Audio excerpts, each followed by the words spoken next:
We rolling. What's up, ladies and gentlemen? Welcome back. Welcome back. Thank you. I want to thank everybody who's been listening in, everybody who's been sharing with other folks about the pod, laughing with us, growing with us. Yeah. We appreciate that. We're trying to get better. I love that abrupt stop right there. Everybody raise your glasses. Let's get started and jump into this. We all fall, but we say don't trip. We all been called, but all stall a bit. We all stand tall until that time we slip. Just admit, without the grace of God, I'm really bad at this. Fellas, what's up? What's up? What's good? Yeah. Where y'all been? What's been going on? Talk to me, somebody. Man, been a long week for me, bro. Woo, long week. What's been up? What was the week like? Well, the 9 to 5. Yes. Just started my last class this week Yeah. for my program. Uh-huh. And getting ready for this jazz festival this weekend that I got to work. Oh, Lord. Gardena Jazz Festival. 8,000 people going to be at this joint. Where the Ducks gonna be at? Oh, my at the, God. At the, I don't if think all it- if all the people gonna be there, I just thought about that. Where the Ducks that be holding down Raleigh Park right there? Where they gonna be at? Man, bro. They probably gonna fly in a little island, little It's park. at Raleigh. It's at Raleigh Park. Man, 8,000 people in that joint, bro. What? How many acts approximately coming through? You know who headlining? Who? Take 6. Really? Take 6 is headlining. Mm-hmm. I would have liked to have seen that. Yeah. It's been a while. Yeah, I forgot all about Take 6. Exactly. Fully forgot about them. Yeah, and I'll be working the dignitary area, so I'll be close to all the performers and So all let's the quote say- unquote important people in LA. Let's say if Auntie Maxine Oh yeah, Waters, she's already coming. I have to see her again. Yeah. so you're going to have to tell her, oh, she can come this way or you can park the vehicle there and all that. I might have my MAGA flag hanging out my left pocket. The left pocket.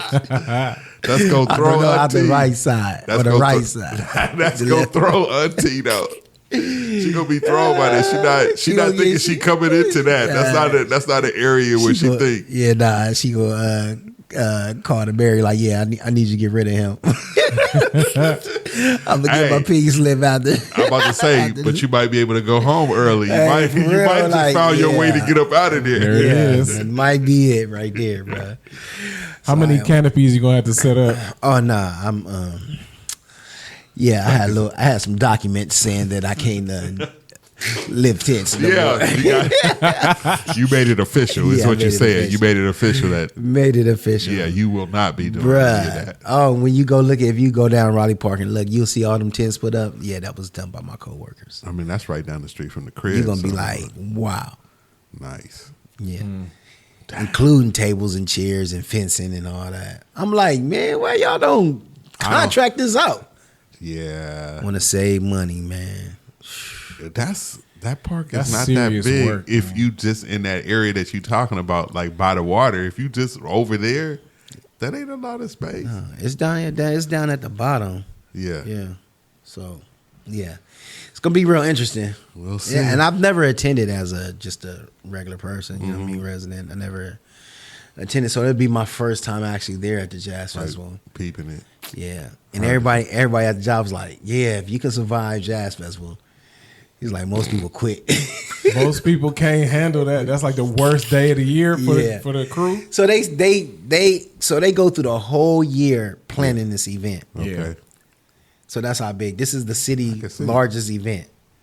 I Yeah. can imagine. It's the city's largest event. So Dang. James, what's up with you, man? What's been going on? Man, you was talking about that Manly Men's Conference the other time, so I Stop it. found one. I went ahead and went to it, man. Stop it. So I be recording stuff, so it didn't go the way I thought it was gonna go. I should have known when it was called a Manly Men's Conference that it wasn't gonna be what I thought. So I recorded it, played the tape. We had a little open mic.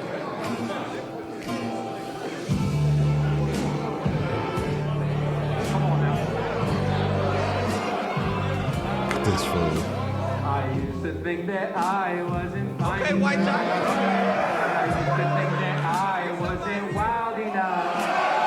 I won't waste my time trying to figure out Really? why you playing games. What's this all about? And I can't believe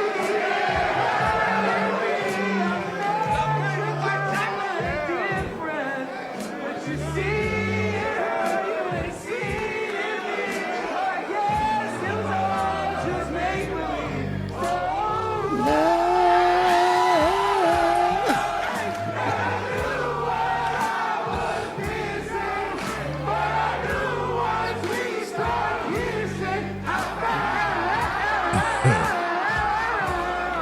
Why you like Gordon Ramsay though?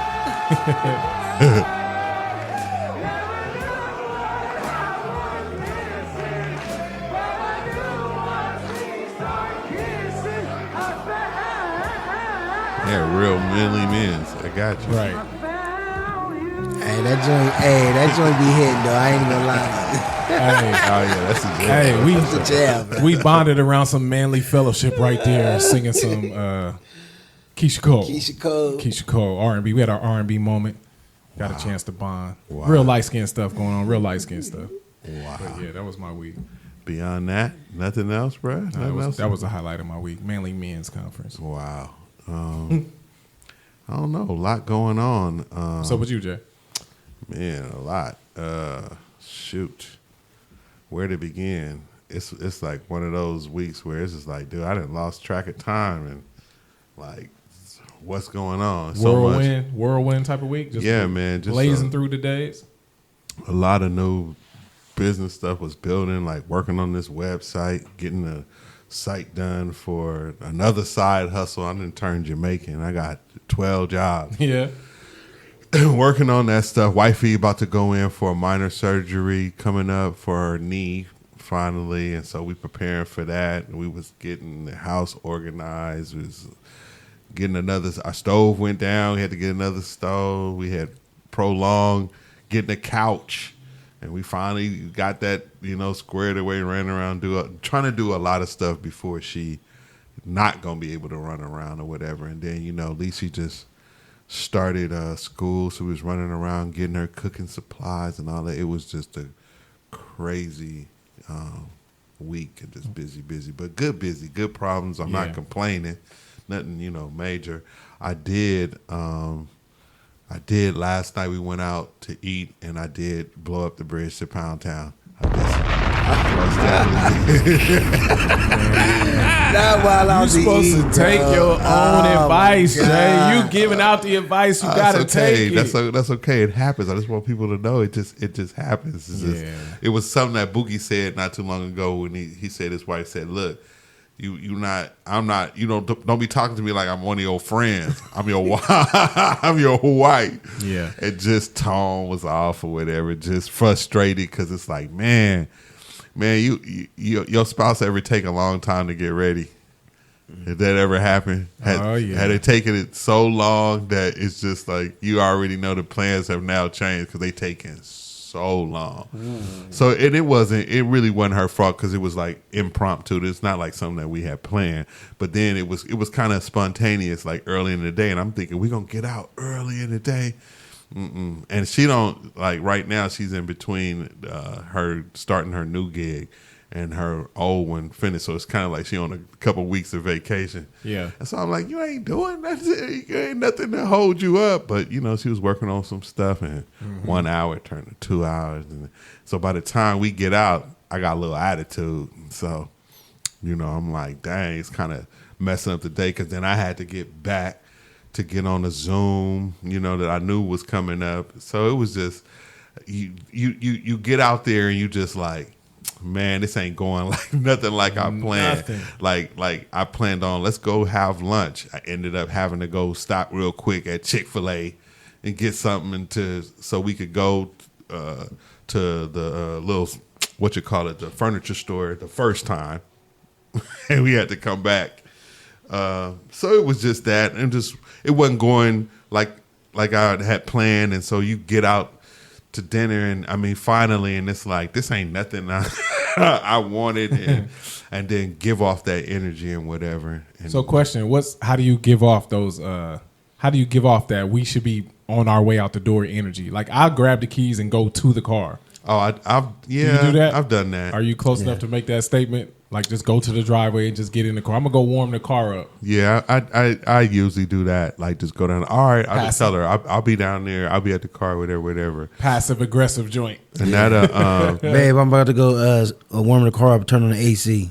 yeah, and try to get it going. Try to speed that up. But yeah, I got your purse and everything. Do y'all give the little hints, like if it's like, all right, so we probably need to leave in like 30 minutes. That sound good? Do you do that in advance to try to?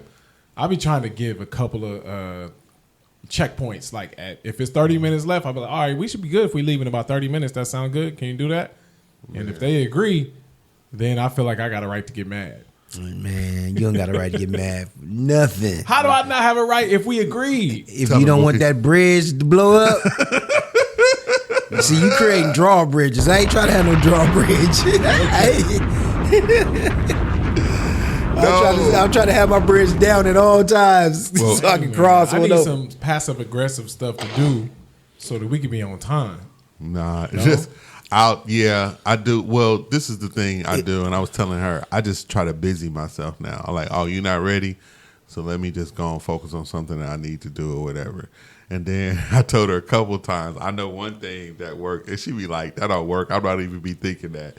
But a couple of times is I'll put on my VR headset like I'm finna play a game. Yeah. Oh, then we ready to go. Oh, it's time to go. All right, I'm ready. She was like, there's no real correlation. I'm like, man, I didn't try that a few times. And the last time, I wasn't even playing the game. I just put it on. As soon as I put it on, it was standing in the living room. You was like, all right, let's go. I'm like, yes, that works. My advice to my son is, all your life, you'll be waiting on a woman. What? You'll be waiting on a woman. You better preach that, Bookie. We gonna wait. You just gonna wait. You gotta learn how to wait. You know, some things you just, if you want to go to lunch, tell your wife you're going to brunch. Don't set yourself up for disappointments. You know what I'm saying? I did, Bookie. Don't set yourself. I Just set like, if you myself want to up go to for lunch, failure. tell her, hey man, we gonna go to brunch. But in your mind, you know you're really going to go to lunch. The only time That's wisdom right only there, time brother. my wife is on time is when there's a Raider game coming on. Like, man, give me 30 more minutes. Now you want to go on time. Now you want to be on time. Now you on time. When you invested It's the fourth quarter. You know what I'm saying? It's the fourth quarter. It's the 2-minute drive. Now you want to be on time. Nah. And speaking of that, fellas, it's that time. I want to know, how are you guys, especially you two, how are y'all preparing y'all family and friends to let them know the season is about? I know we're in preseason right now, but how are you letting your friends and family know that, hey, the change is coming soon? Change is gonna come. The change is here, baby. Season start next week. The change is here. Can I just say, I love football. I love football. Now, I was terrible at it in high school. Let's be clear. I wasn't good at all.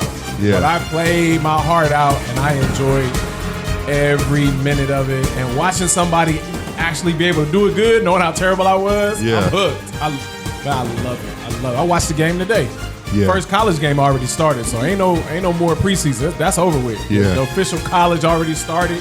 I mess around and watch a high school game if you let me. Down goes Florida State. Hey. Ooh, down goes your Seminoles, bro. I watched y'all's preseason game. Didn't y'all play the other day? Raiders and Raiders and Niners. Yeah, they was going back and forth. So. Didn't some of the Niners starters start? That's what I heard. That's what they were saying. I mean, that's trouble. That mean they ain't ready. That means something's wrong. If they doing a lot of that stuff still this late in the season, Yeah. they got something is wrong. Something is wrong. They still trying to figure stuff out. So that's a bad sign. That's a bad. That was the I thought last they was just preseason game warming of them the up. year. I thought they was like warming them up or They something like wouldn't that. need that if they was on point. Gotcha. They wouldn't need I that. see That's what what you're I'm saying. noticing. So They got a lot of holdouts though. Yeah, they in trouble. I mean, they'll pick up late, but they might lose a couple. They shouldn't lose right away. But And they football got is Jets. so Ooh, dope. and man. they got the Jets the first game of Hey, the season. football is dope, man. Football is so dope because it represents every type of dude. You got the smart dude, he's the coach. He's not necessarily athletic, but he up in the booth. That would have been me. Yeah. Then you got the big dude, husky dude. He pushing people around on offense or defense in the trenches. He's tough guy. Yeah. And then you got speedy dude. He could be like 5'7", but still be super impactful, even though he not no big dude. And then you could have like your 6'8" freak who's just, all world. You can't do nothing with him. So it's dope because it's like the super crazy athlete, he going to ball out. You can't stop him. But the regular dude got a thing to do. Like most of the quarterbacks can't run, but they could throw. Yeah. And they smart. But they cannot run. Like they take 2 steps, somebody got them. You saying all dudes is involved. Everybody is impacted and everybody's represented. Like if you husky, you can see your big dude down there. And if he get the ball, you gonna be like, rumble, big fella, rumble. It's funny stuff like that. And the little dude can ball out too. That's why I love it. It's like life lessons there. When did y'all become fans of y'all's teams? I was born into the Raider Nation, bro. I was born into that thing. Yeah. Now, Pops was a big Raider fan. Yeah. You know what I'm saying? Yeah. When he was at the crib, we would watch the games. You always got to down it. Man, we was keep it 100. I feel You know what I'm saying? I feel you. But I had Yeah. it was a lot of. I can go a little deeper about my passion for the game, my love for the game, because the battle between my pops and like going to church on Sundays. Yeah. And mom's was like, oh no, nothing coming before church. You know what I'm saying? And all that. Yeah. So I never really got a chance to sit there with pops or go to a game when I was younger. Okay. Or watch the game because we had to go to church. Yeah. You know what I'm saying? Yeah. And mom's like, oh, you're not about to be home. And Yeah. pops used to get upset and whatnot. You know what I mean? Sure. So I think, and then I would even play more. I would have got more involved in because I didn't play until like high school. You know what I'm saying? Mm-hmm. And so I missed a lot as far as, football, college football. But we would get together and play games in the streets and stuff like that. Yeah. And so, I never actually went to a game until I got grown. Yeah. Wow. My very first NFL game was when my cousin was playing down at Frisco. Mm-hmm. So I used to go down there and check him out, hang with my cousin while he was down there.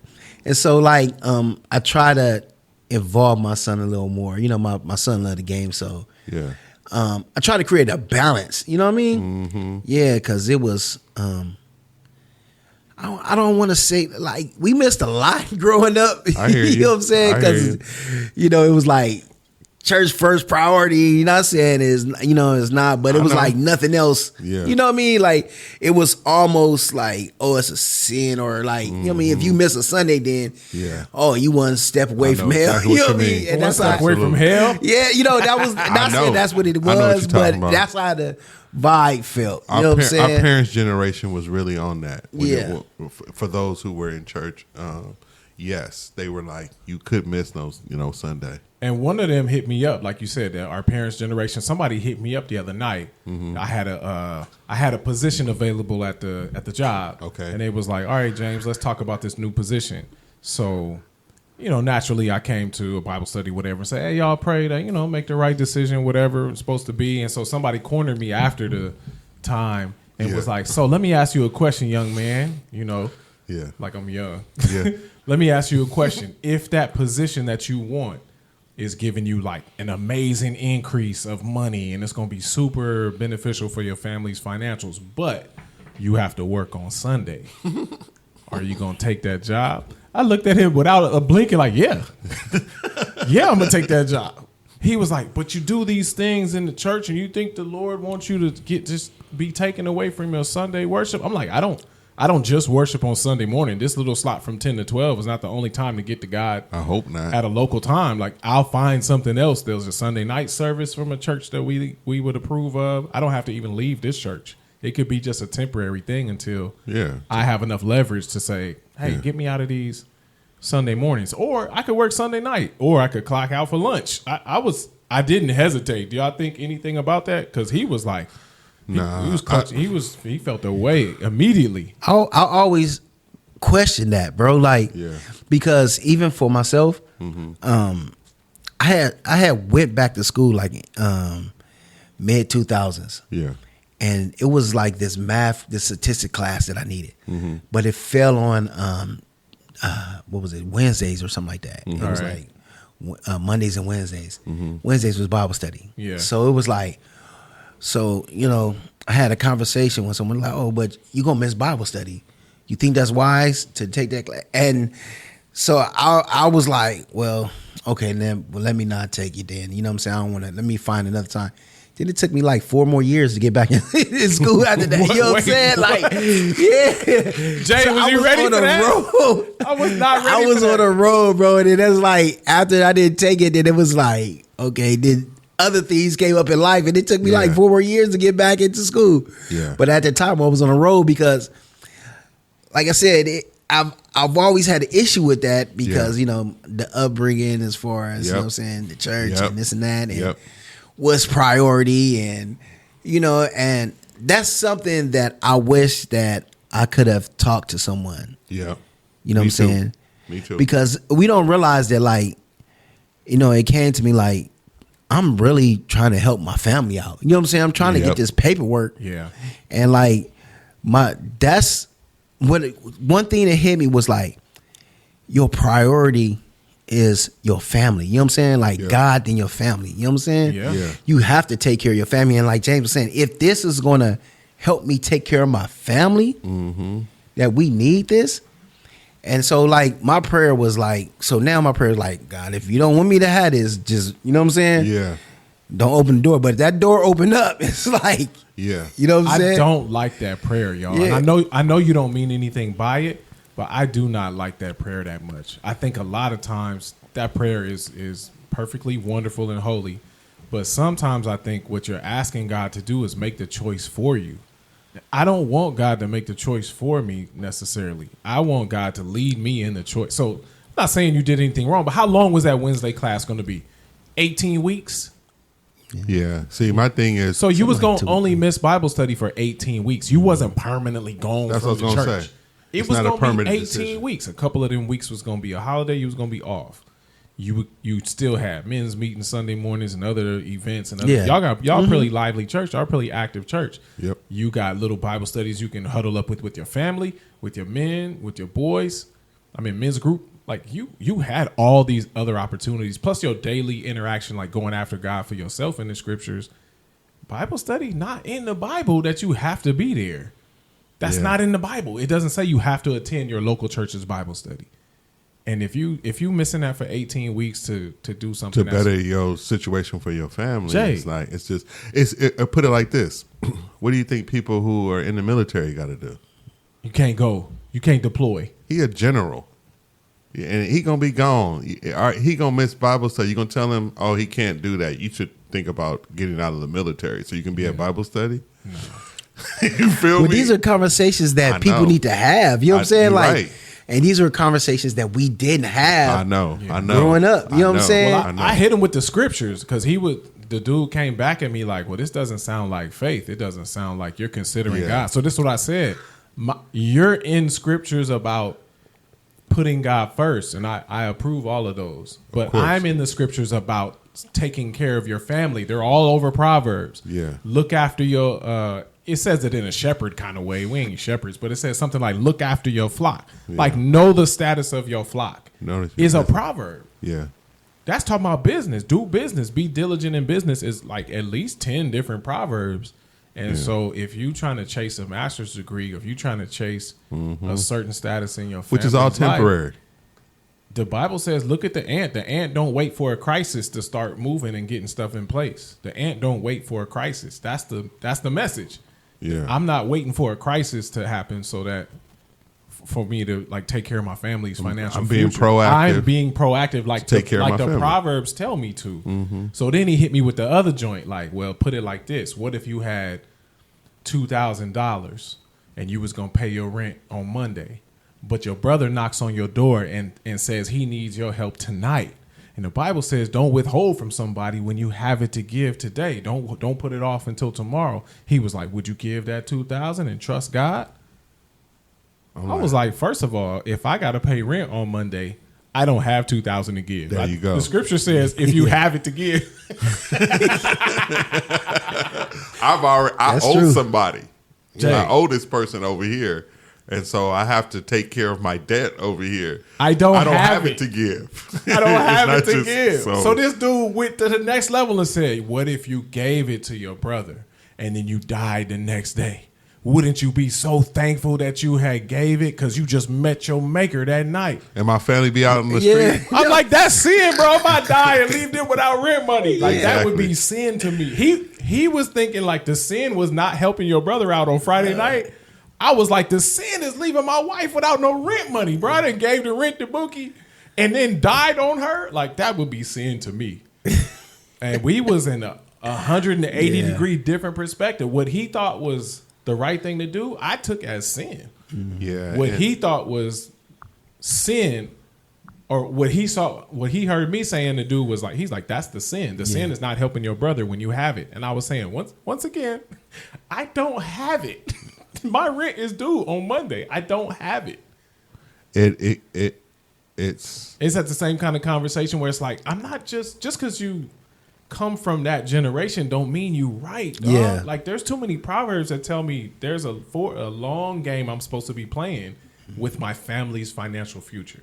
yeah. What y'all think? No, it's reminding me of this clip that we was messing around with of your boy Driscoll talking about poor leadership in the home and people misusing the Bible. Oh yeah. You know what? Can I make one more statement Go about ahead. that? Yeah, this. Um, I wish, and I had talked to my shout out to my cousin Sean Spencer. Yeah. I had talked to him a while after he had retired. Right, we were talking one day, and he was saying, "Yo, cuz, I didn't have nobody down in Frisco. My family's from Pittsburgh, Yeah. so my cousin was like, I didn't have nobody down there, so it was like his first couple of years were hard. Yeah. Rookie, you know what I'm saying? Trying to get a starting position, all that, and he was like, "Man, I just wish I had somebody down there with me." And I felt a type of way because it was like I wanted to be down there, not stay down there. I had a family, I was married there, but when I could get down there, Be down there with support my, you know what I'm saying, cousin for the weekend, whatever, whatnot. But the thing was like, oh, so you gonna go to a football game, miss church for a football game? You know what I'm saying? Yeah. Yes. That was. I just want to say issues. yes. Yeah. Yes. And so there was the kind of issues that at the time that I was dealing with, you know what I'm saying? And now that I look back, I wish I would have made a different choice. Yeah, because I think it just goes back to it. These are not permanent decisions. You're not saying, man, I'm finna leave my church so I can do football. Yeah. You know what I mean? It's like that would be a problem. But to go and just say just what you described. I'm gonna go down there and support my cousin. He by himself. He's expressed to me that he would, kind of like. So I'm about to just go show up. You gonna miss church this Sunday? Yes. Yes. Yeah. Same thing. Your son got something else happening or whatever on that day. Wifey, whoever in your family.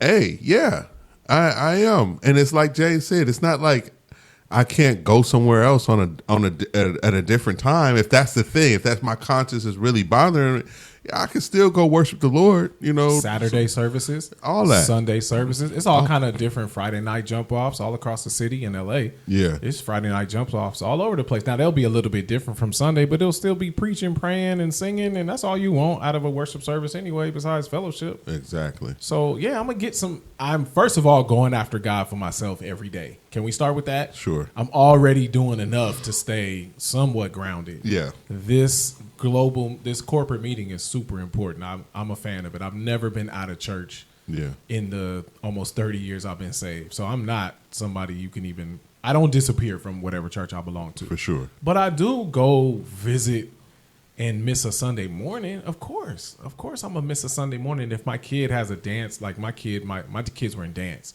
So if my daughter has like a dance competition on a Sunday morning, this is rare. Yeah. It's not something that happens 3 times a month. It happens 3 times a year, and I'm Yeah. going to all 3 of them. Sure. a couple hours, man. Like, and I don't think everybody notices. The long term thing is, Hey, can I just say this? God don't like you that much. He don't like us that much. that you not there singing that Sunday, and he's just y'all ruined his whole Sunday. You ruined God's whole Sunday ruined his because whole you didn't. Sunday. Nah, it's just I don't know. It's and I'm just being funny, but Yeah. it's people who put like extra weight on you, that could be causing that. And that's why I was talking about this clip that Driscoll was talking about. Let me just go and jump into it. No, that's it. Grandma grew up and had a lot of trauma. She had some very difficult things that everybody knows about, and they have compassion and sympathy and empathy for grandma. But she didn't get help and she didn't heal up. So she's become a very fearful person, which makes her a very controlling person, which makes her a very religious person. And so now she's constantly speaking fear over everyone and everything. And it's out of love, but it's out of unhealed hurt and trauma. And let's say grandma's religious, so she's always quoting Bible verses, and she's weaponizing the Bible to be in control of the family. And everyone knows grandma's not very healthy, but we let her set the system because we feel bad for grandma. Love grandma, but grandma needs to get some help. And unless grandma's healthy, what you're allowing is the least healthy person to determine the culture of the family. It will continue in your children and grandchildren, and you will take a broken family member and you'll turn it into a generational curse. Because your children will think, if you don't correct it, that this is normal in how we do family. Man, What's crazy is that a lot of people who went to his church would say you could replace that and just that describes It's you. Mark Driscoll to a T. Everybody who was a part of that Mars Hill disaster. It was like, how ironic. that's pretty interesting. You can point that out, Mark. Good job, mean man, Mark, boy. But he's on to something there. I'm just, that was just ironic when I heard him describe it like that. Nah, But I was firsthand encountered with some of that stuff where it's like my man honestly said, if I died and I had given that money to the man who needed it, my wife would be all right. Leave that to God. That was up to God anyway. I'm like, bro, that's sin to me. I looked him right in his eye like, that's the sin to me. Leaving my wife without that rent money. Yeah, that's kind of. He did not change his perspective at the end of this conversation. We just parted ways. Like, all right. I mean, because that stuff sounds good, bro, and I understand. To who? I think people say that kind of like as I have grown older. Yeah. I think people say that stuff because they think it sounds good to God. Yes. You know what I'm saying? Like they think this is the answer that God was, Yep. and Like, this I'm is the proper dedicated. answer. I'm die hard. I die for you. But it's not reality. Where's your faith? That was said. That was said straight to me. Where's your faith? The faith that this check is going to clear and the guy is going to be okay with rent, and which means my family will be okay. That's my faith is in practical things. You don't work, you don't eat. Remember Moses saying stuff like that. I can't expect my family to eat if I'm not working, and now I've worked, I've made a wage, I've told this person I'm gonna pay him this money. I'm not gonna play around with that money and just and presume on God's grace that if I do this, he's gonna open up a door and okay. He may have opened up the door, which is your job. You have worked it. He's giving you strength and to get through that. Now you got the payment, and give glory to God that you can pay your bills. And bro, that's just normal to me, Jay. Normal. That's normal to me. And it's not normal like, oh, I think like the world. No, I'm reading proverb after proverb that tells me to act like this. And stop. It's in that same Bible, right? You're supposed to be shaking the dice for Jesus. No, you're Proverbs, supposed to, let whatever. me give it away. And now let's see what God does. And then you sit out there in the curb looking crazy, and your family out here shaking and like, yo, we outside now. Because you just did this thing, that could happen too. Right. And that's happening to a lot of people. Right. Whatever scripture you tells me to have crazy faith like that is in the same book that tells me to play a long, smart game with your money. That's it. Especially if you have a family. So if it's coming out the same book, then there must be only special circumstances when I'm supposed to be rolling dice and whatnot. Exactly. Because the other verses are telling me, hey man, don't be no fool. Make sure you got something for the winter like the badgers do. Why are you stupider than a badger? Exactly. Why would you act stupider than a badger? The badger knows winter is coming. He don't wait for no crisis. He gets his winter stuff together while he can. And who wouldn't be doing that when rent is due And if the next man come up asking for something and I give it to him, I'm finna just go to the church. So I might as well just send him to the church because that's what somebody gonna end up asking for $2,000 from the church. So it might as well be the person that actually need it. Ain't that what you do with your church? Like if you need $2,000, you go to the church, you lay it out. Here's why I need it. I think I should be able to have it back to you in 30, 60, 90 days. Ran into a crisis. Pastor be like, bet. You know what I mean? Because it's above board. So why would I need to be the one who don't be able to pay my rent and go to the pastor? Why don't the man who actually have the need go to the pastor?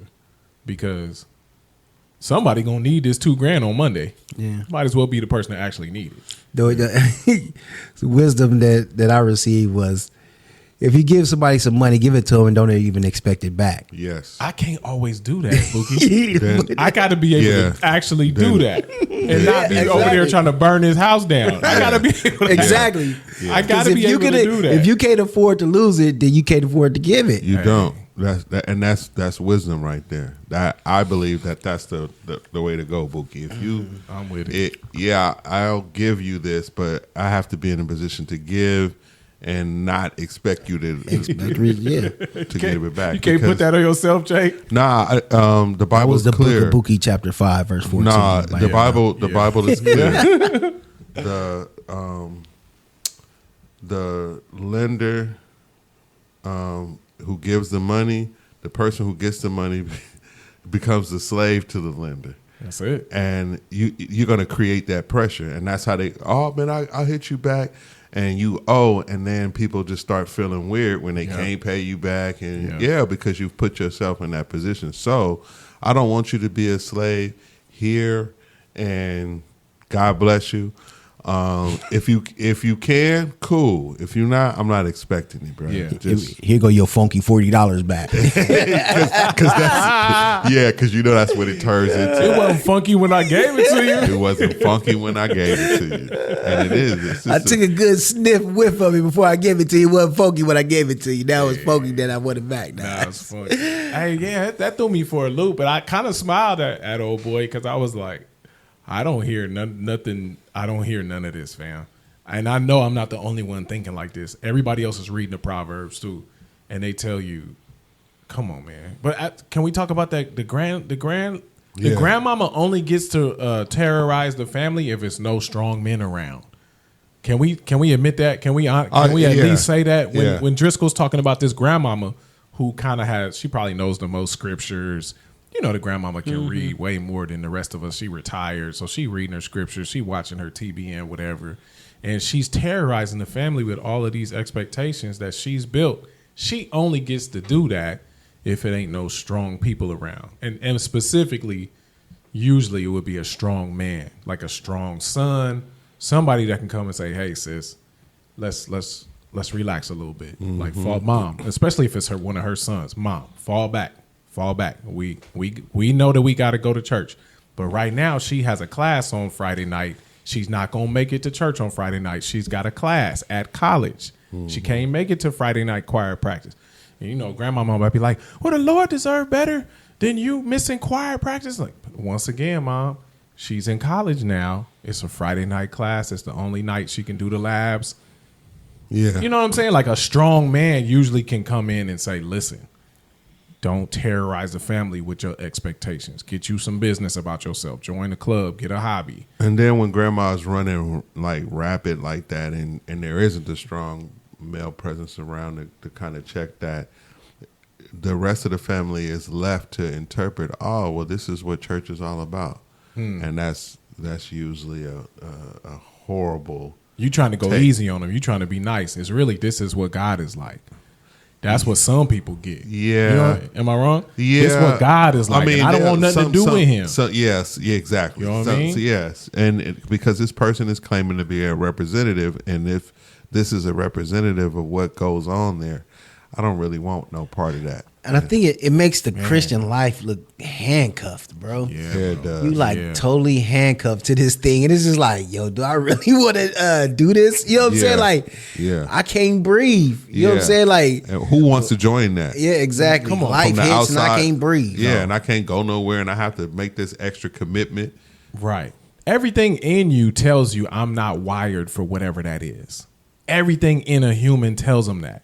Now, some of the times they'll be wrong, but in that situation where a bad version of Jesus is being represented, that is a true statement. Like, nah, I'm not wired for whatever oppressive version of religion that is. I'm not wired for that. And unbelievers don't be knowing the scriptures, but they know there's an intuition that I think everybody is given by God. Like, that's not real.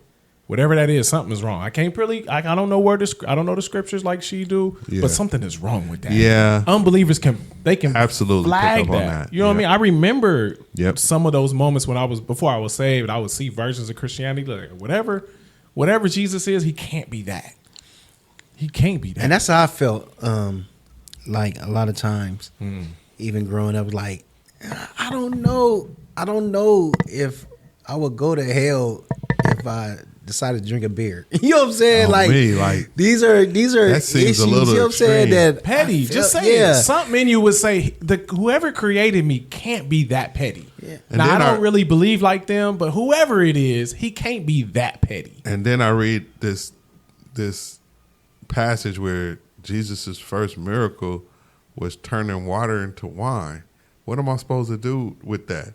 Like, wine is an alcoholic beverage, you know? Flat out. Beer is too, right? Right. So if I can't drink beer and beer gonna send me to hell, what is Jesus doing over here making an alcoholic beverage then? Like, I'm confused. And right there at that confusion, I don't know what y'all doing over here. I'm out. Yeah. Because, you know, I'm clear about chasing my pleasure. It's just fine. And if if that sends me to hell, so, oh well. Because this, I can't comprehend, you know. It's just that you're making something that is going to be challenging for a person anyway, even much harder by adding confusion. You know what I'm saying? Walking away and wanting to repent and change your whole lifestyle, again, takes God to intervene and empower that situation. Sure. But it's still challenging because you putting off the flesh and trying to do something, that's challenging enough. I don't need you to be like making the signals even worse and saying things that are not really going to send me to hell that it is. It's just, you just adding confusion to something that doesn't need it. And I think it was just like bad interpretation. It's bad interpretation of scriptures too that gets involved. Yeah. Especially with like the older generation. Yep. Oh, you know, you be like, oh, that tattoo's a sin. You got a tattoo that you're sinning. You're worshiping the devil, and you know, you bringing spirits from the dead. like where did y'all get all this from? Yeah, like yo, who you told all y'all this. You're bringing spirits in the house. And this is like yo, and then like you have a lot of people growing up with that thought process, so they get into the world and they. Yep. And then it's just like, then it's a culture shock. Like, wait, hold on, that's right. I'm not bringing spirits in the house because I got, you know what I'm saying? Yeah. I watched a movie the other day, and it was like the people was mistreating them, but they was making them forget. But they would every now and then they would look at each other, like the main actors, the actresses would look at each other like something's not right, and the other one would be like, what is it? And they were like, I don't know. But something's not right. They couldn't tell what was happening to them, but there was something there that they all started to realize something's not right about this place. And I think unbelievers have that. I think it's a God-given part of their makeup. Like I think we all as humans have this makeup where God, on some level, says crave authenticity. I think He puts that inside of every human, and any authentic thing seems to get some kind of level of praise or notoriety. So I think we have that craving for authenticity as humans. And when we don't see it, when we're like, something about that is not genuine, something about that is not accurate. You don't have to be a believer and know all the scriptures to have that like suspicion, like something's not right about this. And it makes you want to find out. Sometimes it makes you want to find the truth, but whatever it does, it's like, whatever it is, like the movie was like, we got to get out of here. That's how it ended. We got to get out of here. When they finally started believing their suspicion was accurate, they like, okay, we got to get out of here. And I think that's what some people are doing. I think there's a shift in churches too, where, I mean, it's going to be fake churches forever, but that grandma stuff, that generational curse stuff where it's like, you got to be like this and you got to be like that. And you start thinking like, that can't be the Jesus that. Grandma creates like a cult, like, culture. Yes, yes. Just it's weird, and just it's like broken. It's not just the grandma, but it just seems like it's prevalent with that particular person because they usually the one that be reading the scriptures. They usually the one die hard going to church. They gonna be the one to tell you can't go to the football game. Not just Sunday night. They might They might get upset about the Friday night joint. All that. Extra in the wrong areas. And speaking of being extra in the wrong areas, we are in full political season here in the United States. Yeah. And how has this really affected y'all's timeline? I was thinking about that, man. I was thinking about this week. I was like, man, I'm so tired of with her memes on my time. I was like, my social media it's actually been pretty good because I've been on social media that much. I'm tired of seeing this, bro. Yeah, it wears on you. The DNC just wrapped up last week. Now, if you listen to this, and you know what, I was laughing at y'all because remember when we first found out that Kamala Harris was running, and I was like, her image just wasn't there yet, right? And I was calling her the Timu Barack Obama, right? Isn't it amazing? And I'm not no hater. I don't have any dog in this race. I don't claim any side. I don't care. I'm gonna be honest with you. I really don't. But isn't it interesting to see how they've changed their image since I made that statement? That we went from not really, I don't know. We don't really know her yet. We don't know all to now. It's interesting to see all these talking heads know her now. I was just like, wow. My moment, I was just like, wow, with D.L. Hughley when he came up and spoke because I've heard him talk about her in the past. And then I remember what Dr. Umar was saying about them checks. And then even my boy Charlamagne, that's my dude on the radio. I can tell his check didn't clear too. I can tell everybody's check because they tune has changed in this state. Oh, now I know now, and they have their talking points. They say the same thing, and they have their talking points together. And I know this is a part of politics. This is just how it go. Yeah. Everybody gonna hire celebrities and people to, Oprah gonna show up. And all of this is gonna happen. It's expected, but it's just, I don't know. It's just amazing to see one moment where people are really talking bad about somebody and they ain't nobody, whatever, and then they running for president. And 3 months later, and now it's like, boy, she's the best thing since sliced. And I'm not. Don't come at me because y'all saying, Joe, you sound like you not gonna vote. You know what? I might not vote for nobody. Now what? Right. You know what I'm saying? Now what? 2016 vibes. Exactly. So now what? All right. But it's just my timeline. Just I'm gonna be honest. People on both sides are getting on my nerves because you got people who want to demonize Kamala. Yeah. And she's just the worst of the worst. And I understand, again, that this is about politics. And then you got people who want to demonize Trump. Well, it's a lot of stuff that he's done. I can understand why they, pick at him. But I do like his marketing that he does. I mean, I don't know, no president that ever had his own shoe, his own cereal. Hey. His cereal was MAGA Crunch. His cereal? MAGA Crunch. Is that real, Jay? Nah, that's a real thing. My boy is raising money off that. That's not real. That Ain't no way. I website. Don't believe you. How do you know that's real? It's a real website, bro. You can actually order it. Where you think that money? You think Trump gonna let that money just go to somebody just free? Man, I'm hearing you. I'm just saying, I just can't imagine that that's where we are. That MAGA Crunch cereal is real. MAGA Crunch cereal is real. But again, it's like he changing the rules from his perspective. Yeah, he changing the rules of politics. Yeah. So a disruptor, boy. We like disruptors. So he doing everything. I'd rather him sell cereal than be asking for $5 donations every time you go to an ad on it. Yeah, He'll still take your $5 though, Jay. Like, come on, He'll still man. take your $5. Yeah, but he ain't creating ads. Say, I need $5 from all these working class people that's living paycheck to paycheck. She sure hit me up on Yeah. my time. Oh man, she killing my timeline. Killing the timeline. Gerald, with this, come bro. on, man. We need your help. We can't do it. And then she got Barack too. Man. Did y'all hear what Matt Chandler said about politics? Y'all Nah, ever what'd he say? tap into Matt Chandler? He had some troubles recently, but he's been like kind of like the type of cat we would rock with. I love Matt for the most part. Yeah. Yeah. So Matt Chandler, he sat down with somebody and they were talking about politics, and he said something that was kind of interesting. I want to see what y'all think. He said the left, generally speaking, wants the kingdom without the king. So the kingdom would be like, blessed are the poor. Let's take care of the poor. Let's share the wealth. Let's make a better place. Let's care about the little guy. Mm-hmm. So the left is like, they want the kingdom. Like Jesus has a vision of our humanity where everybody matters, everybody's important, everybody's taken care of. I believe that. And see, he was saying like, in a sense, the left seems to be pushing, let's have that kingdom, that vision, but without your Jesus. We don't want your Jesus though. Yeah. Right? And then the right, generally speaking, he said, they tend to want the king.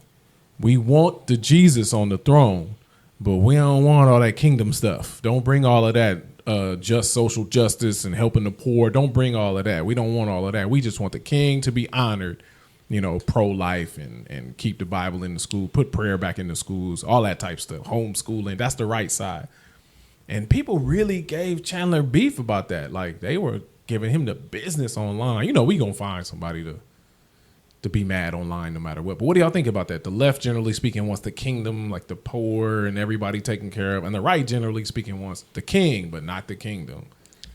See, my problem with this is that I seen the clip with Matt, and I agree with him to a certain extent. Mm-hmm. But then, I always look at the motive behind things. The reason why, and everybody know, the viewers, you already know my political views, where I lean towards.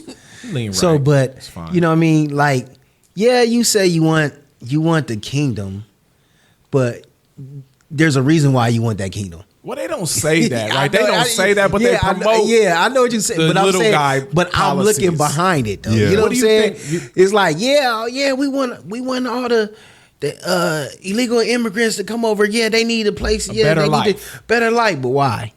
Because you want something from them. Yep. You know what I'm saying? Yep. And it's not like you're doing it out of the kindness of your heart, like because you love humanity. You know what I'm saying?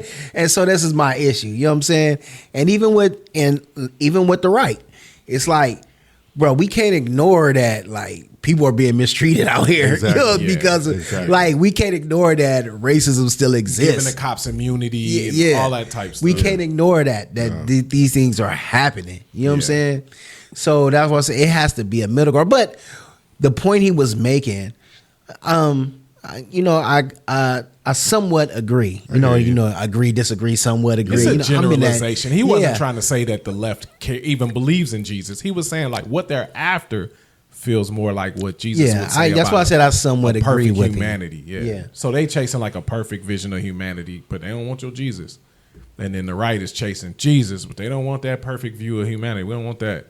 We ain't gonna finna give everybody no house. Yeah. It's survival of the fittest out here. I just don't trust nobody in politics. You know who's That's just real my- good at that? that's just- To keep you on that, just like you said, I don't trust nobody, is Ant Campaign. I used to mess with them for a while. Shout out to Justin Givney. Him and Michael Ware wrote a book, really good book for anybody that wants to get a feel for how both sides need to be put in check. And it's called Conviction and Compassion. And it talks about, like, it criticizes both sides. Like, hey, both of y'all got stuff y'all need to work on. And Matt even said that. He said both sides can't be trusted. Neither side can be trusted. Neither side is for us. He said that. Neither side is for us. And so both sides need to be looked at with a critical eye so that you can pick out See, I understand that those types of things. How the country is ran and how, everybody's vote, counts, whether you're voting locally or nationally or whatever. It matters, and it's a part of our structure. The only problem is that you'll notice that these things can't move forward without money. and you can't even run for president if you don't have no money. Hey, facts. So that right there, to me, is problematic in and of itself. And then when the biggest donors are people who own corporations, people in big pharma, that are the biggest people pushing their agendas. They need their stuff done, which is the reason why, they want to give the money. Then On you both sides. On both sides. So then you have to just sit back and go, well, who's actually running things? Yeah. And who's not for sale? I be always trying to find who's not for sale. Like I said, just Anybody? to see all these black folks all of a sudden, these people was giving Kamala the side eye. For 3.5 Most years. of them, she ain't done nothing. We don't never see her. We ain't she ain't seen never her. done.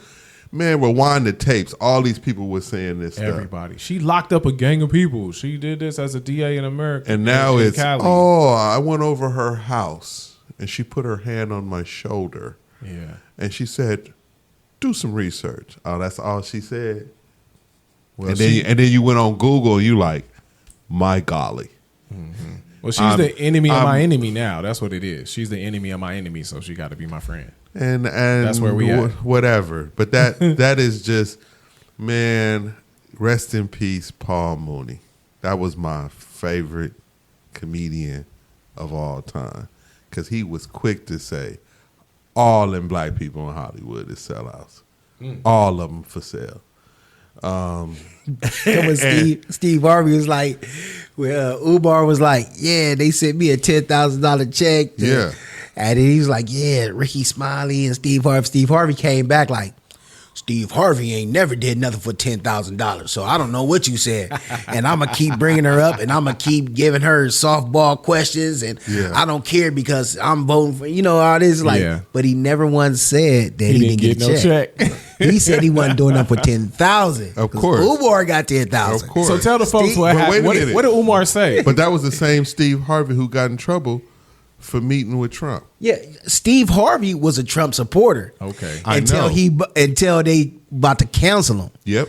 When they was about to cancel Steve, Then he backed on up. man, Steve I don't want to come and hear what he had double to dutched say. on to the other side. Yeah. Man, didn't he? See, I don't have He- a bad memory, Bookie. I Exactly. remember these people doing Exactly. different things. And I hear what you're talking now, but I've been rocking with you a long time. And when y'all change up like that, That Steve, you he was lost getting, me. he was catching for the sale. blues. Even what's the Shirley Strawberry and all that? Yeah. They was catching attitudes with him on the radio. Yeah. And he was like, "Well, Trump, this and that, this and that." I just got to at least hear the person out. I'm not saying. why you can't go and talk to him. Why you can't? Now he like, oh, he's a scumbag. He's like, Yeah, so like, what you're not, just happened? You're not gonna go talk to him this Yeah, time exactly. too. Nah, That's around of the course you're time not. Q wanted to go talk. Yeah, what he was trying to say. platinum We can plan at least and all talk. that. Yeah. So tell the people, they might not have heard the Umar clip. Like, what did Umar say about the supporters of the DNC? So Umar was saying that the black celebrities are being paid to endorse All Harris. of them are. And he said they reached out to him for endorsement of Harris, and they offered him $10,000. And he was like, Steve Harvey and Ricky Smiley are leading the charge because they cashed their check. Charlemagne, did he mention Yeah. Charlemagne? I think he did mention. I don't know if he mentioned Charlemagne or not. That's Jay. but I know Jay he said, mentioned, I see Charlemagne moving different. Oh, yeah. yeah, because he for so long They're creating him as a black leader. They're and this is my problem. Thought leader. They're giving us black leaders. Yeah. Yeah, You know what I'm saying? Like I know. Yeah. Charlemagne ain't no black leader. You know what I'm saying? And But here's the Charlemagne- Got thing. something to say. No, Nah, he man, Charlemagne- wants to be on the Daily Show permanently, and I think he's close to doing that if he hasn't done it already. That's one of the things. So you have to be political to be on that show. So he wants to move into that space and be that dude. Okay. But on the radio, it's like, oh man, we invite everybody up here. We've had more Republicans up here, and then okay, I'm hearing you, Charlemagne, and we'll have so and so. We'll have the other side. Yeah, but you went to the DNC convention. So ain't Did no you- other did side. You ain't did really rocking. Did you go to the other convention too? Right. I'm and Steve Harvey said it. like, Steve come on, Harvey man. like, I'm not asking her no hard questions. What you mean you're not asking her on her heart? Wait, like, where are we at, bro? Like, know. you don't really want no real answers? But I'm gonna be honest with y'all. Yeah. I don't expect nothing from entertainers. But to, Exactly, But yeah. to take the check and do what they gonna do. But don't act like that's what. and Don't I- act like you not though. Exactly. Make believe is what they do. Yes. So you gotta watch that. Exactly. They made their career out of make believe. And they so funny because Gotta they be know on that. stage and they be like, typically I remember somebody saying this, I'm an actress, but tonight this is not about acting. I'm like, and I'm just supposed to buy that. I'm supposed to just like, okay. And you know what? I don't think even They half should of say these. that to people like you. I don't even think like half these celebrities actually vote, bro. I don't even think they with really you. vote. I'm with you. Like, they just be like, yeah, she's for the people. Like honestly, it doesn't for Steve Harvey, right? Yeah. $12 for a carton of eggs is not gonna bother Steve Harvey. Nope. It's gonna bother me. Yep. You know what I'm Yep. saying? Yep. So he couldn't care less. You know what I'm saying? Yeah.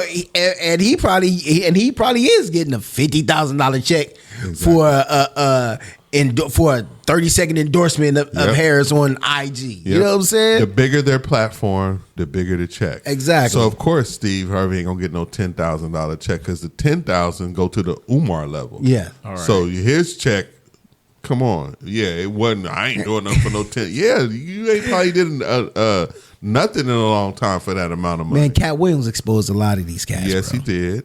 And it's coming to light. Yep. Where It Cat is. said it's coming to light, bro. And I think Cray said it best. Cray said it best to me. Al and Jesse don't speak for me. Yeah. Yeah. Oh yeah. And that's the Yeah. truth. None of these dudes speak for me, bro. They don't. They don't. And none of these celebrities speak to me. And I'm Exactly. not. I'm old enough not to be swayed by some entertainer just because they believe that this is what you should be doing and whatever. And I understand that they have influence, and some people are going to be influenced that way. That's why they get the check. But I'm just not easily influenced, and it's because I know that where I live is corrupt, and money is moving it. And if you got money to move somebody in some direction, that's the direction it's going to go into. Now, it is interesting to see who's going to win because on either side, it's going to be funny to me. If Trump lose, then I'm going to be interested to see how he responds this time to losing. That's just going to be now. And if, Kamala loses, then I'm going to trip out about how all these black people who are all fired up right now got to take that L and then hear what they going to say about taking the L and how doomsday is coming now because somebody, so either way it's going to be, sad to say, but it's going to be entertaining for me to see how it turns out. But am I jumping in and telling you to vote and all this? And I will say this, I don't like and don't take too kind to pastors who are doing that and hopping online and saying who you should vote for. Whatever. Can I say one thing? I don't like how that. Jay. I don't like how that feels at all. No, it's like you can do that, and I understand you got liberty to do that, but I'm gonna tell you, be careful because that's a payola arena. And so what it looks like is, whether you like it or not, is like you can kind of be bought too. And I don't know. I think it does more damage than not. And I know pastors that are vocal, which I just said. And I know pastors who don't say nothing at all about it online. And I'm like, I would probably choose to not say, even though I know it's America and you got the freedom to have that discourse however you like. But I think it's just going to muddy up the waters as a believer, especially a leader in a church. And I know you can come for me. I'll give you the email in the description. But you was about to say? No. Like, the I Have a Dream speech by Martin Luther King was one of the greatest speeches of all time, right? Absolutely. One speech that doesn't get enough recognition, and I think that all people should listen to, is The Ballad or the Bullet by Malcolm X. Yeah. Listen to that. I would say YouTube it, Google it, whatever you got to do, and just listen to him talk. That's one of the greatest speeches of all time. Yeah. The Ballad or the Bullet. That's my recommendation for the week. No. It's another one where Martin MLK was saying, "We coming for our check. You give it a check to everybody else. We coming for our check." He ain't make it out the year after that speech. Yeah, but Malcolm didn't either. Yeah, once they began neither to one of talk them. against the war and making war look bad, that was kind of a no-no at that time. That was what's so funny is, and that's a fun fact too, that anything that was against the war back then during that time was just shunned. And whether you were Malcolm, Martin, or a hippie, Muhammad Ali. Muhammad Ali. No, it's just funny how all them people got demonized. Who anybody who was saying, "No, I don't think we should go to war," all the image, their images got tainted somehow. And when Martin Luther King was, assassinated around that time, black folks loved him, of course, because he was, helping, but his image wasn't all that. Same thing with Ali. His image wasn't all that back then. Troublemaker. Now, and the Ali we know, he's a legend and he's greatest, and everybody that wasn't his vibe that he was getting, back then during that time. And He got locked up. It was split, right? you. It was split. He was either a hero or hated. Yeah, Because you causing all this division. Exactly. No, I'm not causing all the division. I'm pointing it out. Somebody been caused it. I'm just courageous enough to say, this ain't gonna go down even if you take my belts. He's like, what I'm going over there to fight them for? They ain't did nothing to me. Y'all the ones doing stuff to me the way over here. Y'all the one doing stuff to me, not them. Now, wasn't that factual? Facts. It was just facts. He was Facts. just telling what was He's happening. like, we go overseas and get treated better than we get treated over here. Hey. And that made a lot of people feel a little crunchy, but it was true. Yeah. You heard stories about the soldiers coming back, and when they came back, there was a GI Bill. My dad bought his first house off the GI Bill. So the GI Bill was like, it's a subsidy to anybody coming back from the military, and they could buy a house. There would be extra government incentives to get those military dudes into a house. My mom and dad bought their first house off of that right here in South Central. And they said when the black soldiers would come back, they still had to deal with redlining. There was still places they couldn't buy with that GI Bill. Yep. And it was unwritten rules. You couldn't put it on paper, but it was a wink, wink. We ain't selling to them. We ain't selling to them. Whatever we selling, we ain't selling to them. And they came back from defending our freedom and couldn't buy in certain areas. The thing is, when blacks like my grandfather migrated from the South and came west, they did that because the jobs was out here paying good. That's right. So you can come get one of these good jobs out west and be able to take care of your family just like anybody else. And so we started to move into the middle class spaces. Yep. And they started being like, excuse me, like the one finger up at church, like we gonna get up out of here and our tax dollars. And like you said, or they did the red line and all this stuff that is historically recorded. You can go to the African American Museum right here in Los Angeles and see the documents and the stuff that they were doing right here in this city to keep black people in certain areas. So this is not nothing that some super conspiracy. This is just history. Yeah. Bruh, and it's ugly history. And it's only been like 60 plus years. That's not a long time. It's not a long time, bro. Some of those people still alive. 60 plus years. That's crazy. Some of the bad actors and some of the people impacted are still alive. Right? Are still alive right now, bruh. And it's just, so I say vote, participate, just like you are, Buki. You know what I'm saying? Just like you're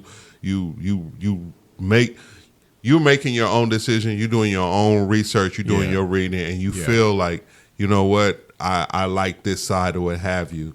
And I know some people on the other side doing the same thing and have at it. But my thing is just like, just understand, and I think you do, Buki, but just understand this whole thing is kind of corrupt and the whole American system is corrupt. Just I don't even, man, I was thinking about it. I was like, I don't even know if to believe history now.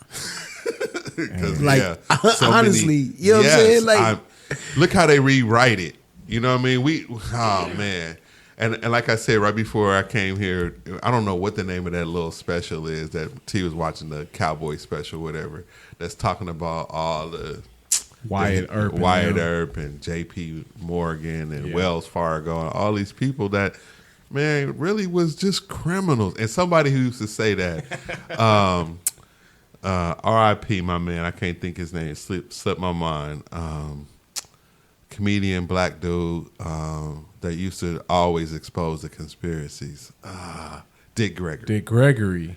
Dick Gregory used to talk about that. He used to come on with Dominique DePrima like early morning. I like remember that. Saturday morning, wasn't it? Sometimes, but it was like he would come on during the week too. Whenever she was popping, she would get him on.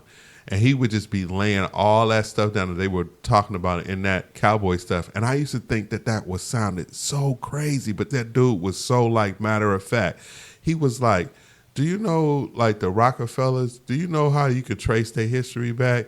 He said you could trace their history all the way back to Jesse James. And I'm like, you kind of crazy for that. Yeah. But he had receipts and he would just run it all down. He was like, don't you know this place was created by thugs and thieves? Do you know? Do you? And he used to say that, and I just used to think like, that's just very provocative or whatever. But if you dug and you did your homework, you realize, man, he's talking about real families who really did some things that was shady and put a lock on this country in certain ways to help it become corrupt. To take the power out of people and put the power in the hands of a few, and that's our banking system. We was talking about that in the Federal Reserve. Names is on all our banks and credit cards now. All of those same names is ongoing today, and you ain't gonna get no house. You're not gonna get no significant business set up without a loan. Yeah. Well, where do loans come from? Come from them banks. Who own them banks? Them banks is owned by families. My families. Them same. And if they want to hook up, and if they want to hook whoever they want to hook up, they can hook up, and they can block whoever they want to block. Box them out, yeah. Carnegie Mellon. Those were families. Carnegie. I'm telling you, Steel. Yeah. In Pittsburgh, back east. Rockefeller. That's all through Pittsburgh. You see Carnegie Mellon, Carnegie, Chase. and it's a family, bro. and then you do your history, and then the people was balling. I remember I had a season of just like going to look at the mansions that they used to own, and I did that initially because my wife from Boston. We was out there, and so all of them families had homes and stuff, and you could go still see like them same homes that they had like in the 1800s, and they had stuff, man, that's just like you be like, dang. You go look at these houses, and we can't do that kind of stuff because we manufacture homes differently. People was getting like whole rooms like flown in from other countries to build these little mansions or whatever. You can still go see them too. The Vanderbilts, you name them, Rockefellers, you name any of them names that you have. They got these mansions that's been in their family for a long time. And then Hearst Castle was another one, but he was a media dude, and these people was balling, but they had the secret sauce, and they kept the secret sauce in the family, like KFC's original herbs and spices. And we don't know what they are. They just keep passing it down and that's the same thing with our Kellogg's, the cereal brand. That's a family too. Kellogg's is a family name. Yeah. Right. It's crazy. They monopolized the game, bro. The whole thing. I watched like this series called How America Was Built. Yeah. And it's on like AMC or one of them channels, right? Mm-hmm. They would show that like they would pay the government and they be like, okay, breakfast is the most important meal of the day. Yes. all of a sudden. you already. And now Kellogg's is selling the breakfast because they did pay the government to say this is the most important breakfast meal of the day. If y'all think that the game is crazy. It is. If y'all think we got on our tinfoil hats and we just going wild, I challenge you to do this because I did this and I stumbled upon what you're talking about. I wanted to know, and this was years ago, where did we get eggs and bacon as breakfast? Like, where did that come from? Because I'm looking at all the different cultures and people eating all kind of stuff. Yeah. But like, why is that a staple? And it's just what you said. Somebody at one point wanted to sell a lot of eggs and a lot of bacon, and they start these campaigns to say, milk does a body good. Y'all remember that? Yeah. Now you can't find no ad. They tried to bring it back a few years ago. I noticed that. But now everybody like, nah, dude, I'm on that almond milk. I'm on something like, nah, we can't do that dairy. That dairy is about like, it don't work no more. Just like cigarettes. They sold cigarettes as something positive in the beginning. Yeah. Like, oh man, it's gonna help your digestion, and Curb your appetite. and all that kind of thing. Ain't gonna say nothing about cancer and how it's destroying your lungs and all that kind of stuff. And all the chemicals that's in it designed to keep you hooked.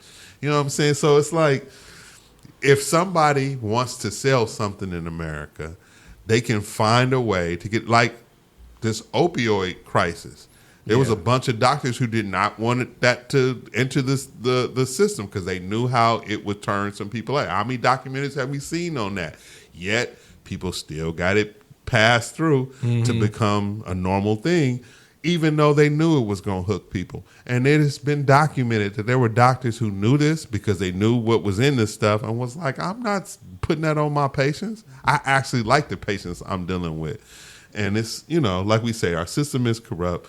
And if you dig down and you really look at certain things, you'll find it. So question. Yeah. I want to bring it in to same topic, but I'm like, do y'all in your heart of hearts, y'all are pretty deep into the conspiracy conversation, and rightfully so. Some of the stuff is proven, like you said. I'm not calling y'all anything negative, but do you think in your heart of hearts that there are people who have actually made their allegiance with the devil, the real devil? And I don't know how you do it, but there's a way to. Do you think they've actually made consciously made their allegiance to a real devil, or do you think most of them are just acting on selfish, greedy nature and aligning with the devil by accident? Nah, I think some of them. Did y'all hear that Terrence Howard quote of talking about giving himself up to something taking over him? I've heard a few people say that, Jay. Yeah. A few super talented people say that. Yes. So Earth, Wind, and Fire. Yeah. And a bunch of people. Go ahead. But he has a clip where he just talks about being in the dark and just letting that whatever take over him and just wear him like a coat. That was like the statement. So yes and no. They know they dabbling with something. That's okay. But they wouldn't say, "Oh, it's the devil." I wouldn't, because. Yeah, and then maybe they are, because there's people that's like in the occult and got a demonic Bible and the hell Satan and all that. But then they like to say, even themselves like to say, we don't really believe in the devil. We just being anti. So it's kind of they may be deceived, but they know some of them know they playing with something that's supernatural. So absolutely, you understand the difference, right? I'm saying one is consciously saying, "No, I'm aligned with the darkness," and the other side is just doing what they do and they selfish, normal, ambition. What you think, Boogie? What if you had your best guess? What do you think most bad actors are on? I would say it's 50-50, bro. You think so? I think so. Because there's too many stories of people that came out to saying well, we sacrificing people down here. What? We're drinking. We dabbled a little bit. We dabbled a little bit in some weirdness. Let's be honest, like witchcraft is real. Like you go to some of these black islands. Yeah. That's a fact. Like even you go to Hades and all that, they talking about the spirits and when to help them win the war against. Bruh, you don't even have to go that far. We went to, where was that? Savannah, Georgia. And what's the people's? The Gullahs. But that's what I'm saying. They're from them islands. That's what I'm saying. Well, they preserved their African heritage. Exactly. So they still had some of their African. And so they be having the spiritual trees, rituals and all that. Blue bottles and talking about spirits so it can catch spirits and all that. I be like, man. Yeah, because I've heard stories to saying yo, this person did something, put some magic dust in the foods and this and that. Now this person can't have no baby and stuff like this kind of stuff, and it's real. Yeah. You know what I'm saying? People putting roots. But then again, it's like, what is the heart of man desperately wicked? You know what I'm saying? Yeah, but that's not the same as lining. No. I'm not talking about. Right? I'm not talking about the devil part. I'm talking about being greedy on your own. Yeah, on your own. Yeah, your heart is wicked, bro. You I don't care. I'm gonna eat. Yeah. I don't care if I got 100 billion in the bank. Yeah. I don't want to say to get this dime. I'm gonna take that dime. You know what I'm saying? You got some wicked people. Yeah, you got some wicked people that just don't care. Yeah. You know what I'm saying? And it was I I had just watched this video clip, right? And it was talking about raw milk. How like back in the day, everybody drank raw milk. Okay. But then they said one of the families, it might have been the Rockefellers or somebody like that, had came into these machinery for pasteurizing milk. All right. So now everybody said you got to drink pasteurized milk because they had all these machines to pasteurize the milk. Yep. Like Everything else is unhealthy. now. everything else is unhealthy. So now Exactly. you've been drinking raw milk all this time. All this time. Now you got to have pasteurized milk. Exactly. You know what I'm saying? It depends on what we want to sell and push. Exactly. And we have the system so we can put anything in the system and push on the people. And what do they know? All they left to do is listen to the experts. And I'm like, it's, we got to be careful. It's just the world we live in. And it's sad because America is for the almighty dollar. And that's what makes it dangerous. Yeah, I think it's a like I don't believe in the same kind of generational curses that most people talk about, but I do believe if you give yourself to something long enough, then I think God pulls away some of his protection from that thing. So for example, let's say I dabble in too much adult movies, adult magazines and adult websites and stuff like that. Yeah. And then he might let me go a little further than I should have gone, and he might let me get off into, I don't want to say something crazy. Bestiality or something. Yeah, but he might let me go. Like normally I wouldn't go into anything crazy and embarrassing. But but because I keep telling you to stop, you won't stop. You Yeah. keep choosing this over me, I'm gonna release my protection. You don't want to know what happened when I let you have what you asking for. Yep. So what about somebody who's like a thief and maybe they just start stealing a few little things? Then they start stealing from their family. Yeah. They would have never thought in a million years they would get to the point where they stealing from their family. Yeah. Now nothing is enough. Now they just like stealing. Now they ready to rob a bank. They get killed. It's like, no, at first I told you to stop. You wouldn't stop. And now I'm releasing my protection from you. I'm not going to let you stop when you thought you want to stop, and then you end up losing your life because you done stole from the wrong drug dealer or something. We know people, Or that, you might keep your life and you just Diddy now. we know people that have robbed the wrong gangster and they not here no more. I'm talking about we know them. Yeah. It's sad. So I'm wondering, do you want to do that What? last clip, Which one? that devil clip? Since we on that devil stuff, Yeah, man. There's a couple of them. There's this one. There's another one. this is the same type of vibe. We talking about generational curses and Yeah. you know what I mean? Yeah. Is that God or is that the devil just having full control of everything? This is what my guy said. Does God have more power than the devil? Because if he created the devil, even as an angel, and the angel went bad, Take him out. he can take him out. He can take him out anytime. Yep. And there are those who say God can do anything. And then we say, why doesn't he get rid of the devil? And then they start making excuses. Like, To he test wants us. to test us. But he already knows the answers to the test. So he doesn't need to test us because it's kind of redundant to say he wants to test us to see what outcome we're going to have when he already knows. Yeah. Yeah. First of all, he has an outfit on with the unk on the headdress and the unk on this chain. Anytime I see that symbol, flat out, I'm not listening to Red flags. Red Anytime flag. I see the unk, dog, it's like red flags. That The is unk it. or the eye. The Yes. unk, like, Yeah. So Eye of horrors. The eye horrors, like you can yeah. you can talk all you want. Trust me, You it's out. going in one ear. It's going out. I ain't fell for that since what was the name of the group? I thought you was gonna say X-Clan. X-Clan, exactly. I ain't fell for that since X-Clan. I was a This is teenager. protected. Yes, by the red. Yeah, back then I probably would have but once I found out what all that stuff was rooted in, I'm like, but here's your man saying, trying to discredit, saying, oh, really, I think the point is God testing you. And it's kind of something that you just said, James. When God gives you over to stuff and he's telling you to stop, and I know this personally, when and he's telling you to pull it back and he gives you over to it, what he's trying to do is not test you to see whether you're going to do, like he don't know what you're going to do. He knows exactly what you're going to do, and he knows what as far as cutting it off and stopping that, he's in full control of that. So who needs to know? You do.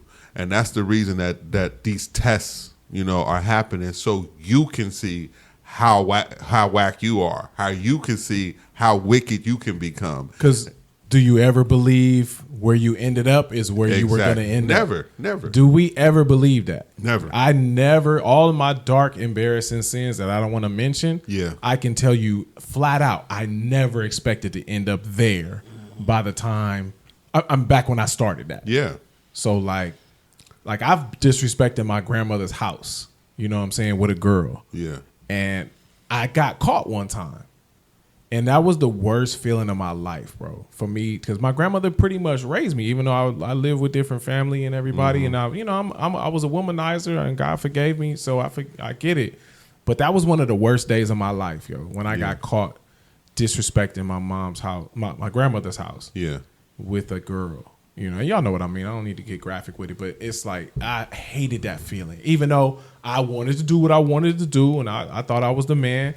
But that night I got caught, like, I hated that, bro. I hated that. And I felt like I would never have signed up to disappoint my granny like that. If you would have told me way back when I first started messing around, like you said, people show you little magazines, little girly magazines back then. If you would have told me that this is where I would end up from them little girly magazines, I might have thought twice about it. Like, you're going to end up disappointing your grandmother in ways you would never forget. And as far as the whole conversation about, does God have power over the devil? I don't remember what theologian said this, but I remember Willie Hill quoting it, and he said that the devil is God's devil, and he said that. I was like, wow. And when you look at the account of Job, the devil can't do nothing without asking God. If God got a hedge of protection around you, the devil literally, according to Scripture, has to go to God and be like, can I do something? Yeah. Can I? He on a leash. That's the reality. Yeah. And if God, so the thing is, for me, if you want to be fearful of something, it's God is the one that you need to be concerned about, because he is the one that's controlling all of it and can make this happen and not make this happen. And, you know, sometimes there's some strange things that happen to us as believers that can put us in a state of, man, what's really going on? Like the story of Job. But, you know, we trust that all things, good and bad, are all working to our favor. That's why when he does withdraw himself and let you, you know, go further down a road, it's in hopes that you repent. I mean, when you read the story of the prodigal son, you can say that there's a part where God kind of steps back. He gets some money, if you will, and goes out there and destroys his life. Yeah. But then he comes to his senses. By the time he's sitting around eating with pigs, he comes to his senses and like, man, I could go back home. Because at least even if I went back home, I could be a slave there and it would be better than the situation that I'm in. And it's kind of like you got to get brought to your senses sometimes by getting brought down low.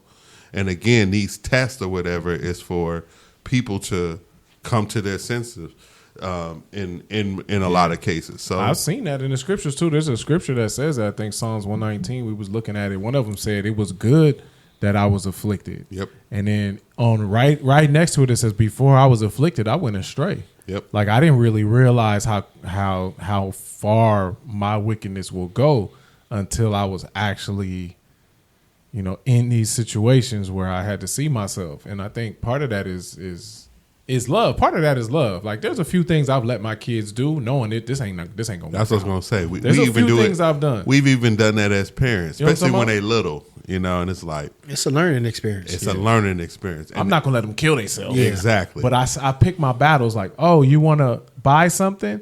You buy it with your money. Yeah. And let me see how that works out. Then they get to like fumbling around trying to put their money together. Like, yeah, I want you to learn this lesson. This was pressure on them. But it was just safe enough for them to be able to see themselves. Exactly. Like, oh, you don't act the same thing you don't act the same way when it's my money. When it's your money, you act different. And so I want you to start thinking about that. That's a different kind of selfish.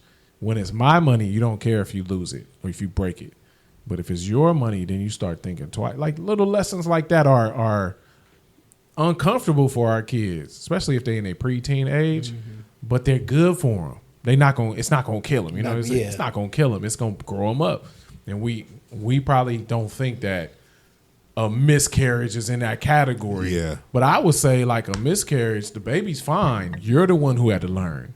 The baby's gonna be fine. This is not God taking something out on the baby. The baby's fine to me. The baby's doing better than us now. But a miscarriage takes you for a loop, and you get to learn a lot about yourself. You know, I've been through a few of those, and you get to learn a lot about yourself. But I was gonna ask y'all, like, what do you think the idea that if the enemy is allowed to exist, what does that say about the creator? Because remember 2G's had that song Questions, and he was like, you know, why didn't God just take him out? Like, just take Satan out. Then he's like, but who am I to question? You know, that's one of my favorite 2G songs, Gospel Gangsters. And I really resonated with that. Like, I don't understand why the devil is allowed to run wild on us, but it's clearly happening. Yeah. And this is my thing. When these people with the unks and the eye of Horus come telling me that my God doesn't do this right, my God doesn't do that right, I'm immediately ready to say, all right, I'll play along. Then how does your God explain child molestation? How does your God explain genocide? Come on, Eye of Horus. Come on, Ankh.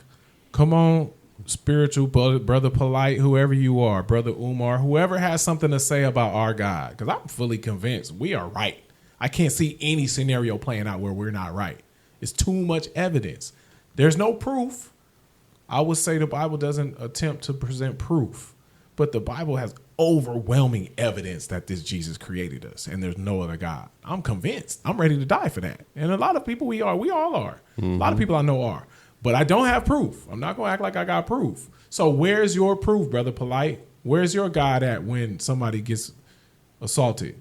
Because the same stuff is happening on her watch, on his watch. So like these little attacks are just shallow to me because you never have an explanation. All you got is a criticism. Yep. Explain your side of the story then.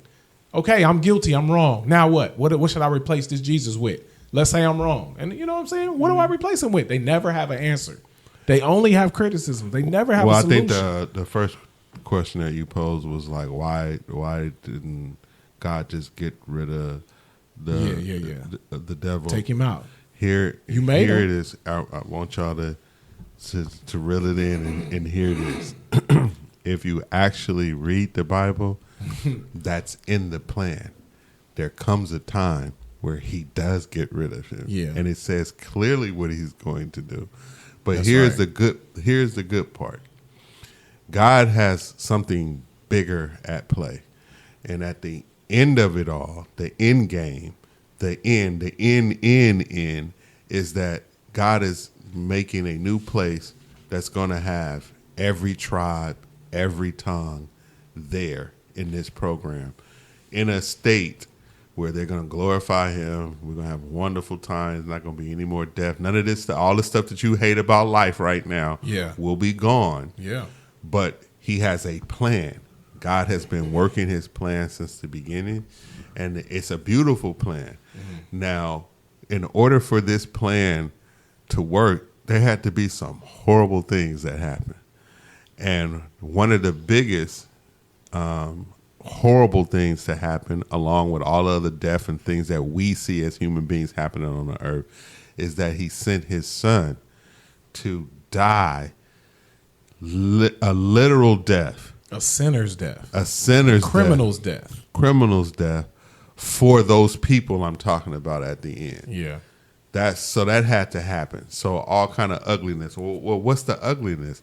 It's all the ugliness that people cause, whether it's the rapes and the murders and the whatever you can name that's horrible about the earth. Yeah. All of this stuff, unfortunately, had to be because of the fall.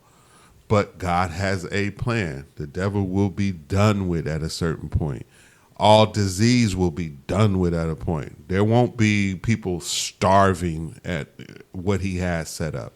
But in order to get there, unfortunately, just like his son tragically went through some things, until he wraps this thing up completely, we'll still continue to have death, people going to jail, broken homes, broken families. But all of these things for the believer are all working together for their good and those who actually end up at the end with him. And if we could wrap our head fully around what the end game looks like, we would look at what we're going through now as like, it's not as bad as it is. Boy, holding on and having faith in what God's promise is all about is going to be worth it. Like whatever, like James said, I'd be willing to die for this. Well, why? Because to die is payoff. Is the payoff. It's you for the believer. I'm in the presence of the Lord, and I'm gonna be feeling better than I ever felt ever on the earth, and won't want to trade it for nothing. Nah, heck no. And that's what's promised for those who put their faith, in Him. So, what are all the tests? I couldn't give you all the details. I can't say when Buki, you going through, some trial. All I can say that God is. I can trust the scriptures and say that like I just said, it's working all things out for your good. But that doesn't mean everything in your lifetime while you're down here is going to go good. It's not. It's so many believers I've already known that have just left this earth in some crazy situations. Some of them were in accidents. Some of them had disease. So it's not like we get to avoid all negative things. That's not what Christianity is selling. So I got a question, right? With 22 statements that you guys made. Yeah. And me, I'm always on social media and I'm reading people posts and all this. Sure. So my two questions. Question one, is that a legit question that that people ask? Like, where was God when all this happening? Yeah. Not someone, I'm not talking about someone that says, oh, I'm African, I'm a spiritualist. I'm talking about the average person that don't have a God, that don't believe in God. Even the spiritualist gets to ask that. Everybody gets to ask that. And then the next question is, are you willing to have a mature conversation about the answer? Yes, you can ask every question. Yep. Every question is legit. I will step back from my allegiance to Jesus and say, I agree with you. It sounds like Lord of the Rings if I step back from it. It's wild what you asking us to believe. Coming back from the dead, David and Goliath. That was my second question. It sounds wild. My second question, you already hit it, was, is it a legit question from an unbeliever or somebody to say, bruh, you're really asking me to believe in a man that's up in the sky, created a man to come down and die for our sins, and I'm supposed to believe this so I can get into heaven? Well, your alternative is to believe that nothing times nothing made all this wonderful, amazing stuff. So you asking me to believe that? Or are you asking me to believe that aliens seeded the planet to get the gold to take back to their planet? Or are you telling me that some other third party made us or some other fourth party made us? Nothing that we're going to talk about is going to be easy to wrap your head around. Mm-hmm. So let's get out of the stone throwing of your idea is stupid, your idea is stupid. Now, all of this stuff is unprovable. And I don't believe God so is far. And I'm like, and I would check the little practical state. Well, not the practical, but the little statement about God being in the sky, because they want you to be like, well, he's up there and he's in the sky. You know what I believe? I believe the Bible. The Bible says God is everywhere at once. So I don't believe he in the sky. I believe he has access to us in this room right now. Whatever that means. Yeah, exactly. Everywhere, whatever that means. Everywhere at once, because he is who he is. He is. I'm just saying, once you put your faith in Scripture, and you see it not only because it do sound like a fairy tale. You know what I'm saying? Well, so does their version, Buki. Like it's a fair criticism that what we sounding like is above. I totally get that reason. But what was your alternative? Like we are so I don't want to say defensive, but we're always pushed into the corner as believers to say, oh, we have to prove ourselves. We have to prove ourselves. Okay, I'm willing to sit down and have conversations with you. If we're gonna have a mature dialogue, let's do it. But then after I finish explaining myself, you are on the hook to explain yourself next. Are you ready for that? And people saying who's ready for? Nobody has anything that sounds like what we believe, Jay. And people are nobody saying comes like, close. where was he? That's a legitimate question. That's right. When all kind of tragedy and stuff hit, like where? And I was just hearing it recently from people, and the reality, and that should make you ask that. But like James said, you ready to have a mature conversation because the Bible explains. It does. Like all of that, all of what you're talking about. Like, why did this tragedy happen? Why is this tragedy happen? Why isn't this over here being stopped? If God is Gerald, if He is everywhere at once, why is He not doing something about this situation right here? And I'm saying there is answers for that if you really want it. But if you just want to create an excuse not to believe, or just to,